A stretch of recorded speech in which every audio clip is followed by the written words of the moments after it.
But that's a point that doesn't get made, that you've got all these other Africans trying to get into South Africa, 20 plus million of them, and you've got the indigenous blacks of South Africa that are really upset about that. You don't see that in our media, but if apartheid was so bad and the infrastructure it built that's almost gone, well, then why are all the blacks from outside South Africa trying to get in with the white devils? Well, exactly. I mean, we in the past, the country was able to keep people out of South Africa because we had properly controlled borders. But now you can simply walk into the country. There's nobody. The borders are not manned, and so you can just walk into the country. There are no effective barriers to stop people from entering the country, and the result is absolute chaos.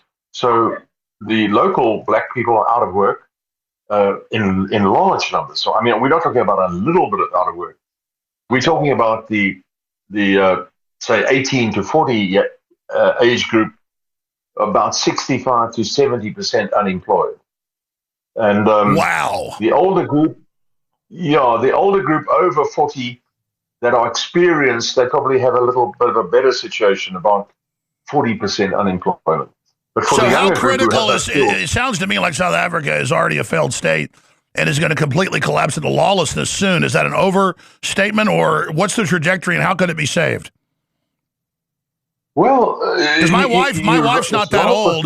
My wife's not that old, and she had a traveling scholarship. She lived a year in Turkey and a year in South Africa, and that was like 20 years ago.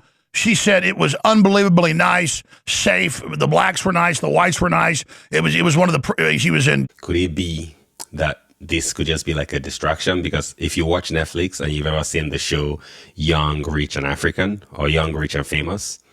And a lot of Netflix shows actually they're filmed in South Africa. South Africa looks fantastic, and I know some people that actually live in South Africa as well, and they seem to be living really really nicely.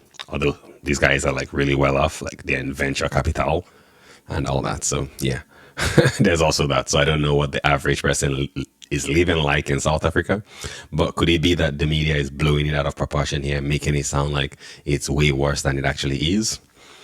Because we know that these people, they love to feast on fear. They love to feast on like people just being afraid, uncertain of what's to come, right? Or is there some like truth in what we're hearing here? So any of you guys that have close ties to South Africa, feel free to let us know in the chats what exactly is going on in South Africa. And can you second what Errol is talking about here? Durban, she was in a bunch of places. She went all over in a year, college there. She said it was, she said she loved it. And then she sees what it's like now on the news, and she asked me to ask you, is it really as bad as it looks? Well, it's what I've been describing. The economy of the country has not grown. The growth, the black government has done little to encourage the growth in the country. They have a system called DEI, which is Black Economic Empowerment, which is designed to make sure that every white-owned business must give a third of their business to blacks that are nominated to own. Oh, hold on. Have you guys ever heard about anything like that before? It sounds similar to DEI, right? Diversity, equity, and inclusivity, or something like that. So if I'm hearing him right, he's saying that any white-owned businesses in South Africa, they need to hire at least a certain number of black people. Whereas here we have it that any business, I think it's whether it's black or white, they need to hire black people. So do you see what's going on here? So in Africa, which is like the land of apparently like, I think majority are black in Africa. I think we can all agree to that. So now in Africa, you need to hire black people. And then also in the West, where you have majority Caucasians, you also have to hire black people. So do you see where this has to be an issue here, where it's like, is that really fair? Can you really eat your cake and have it? Some might argue and say maybe this is repercussion for slavery and for colonialism, and some might argue that, but realistically, I don't know what that time was like.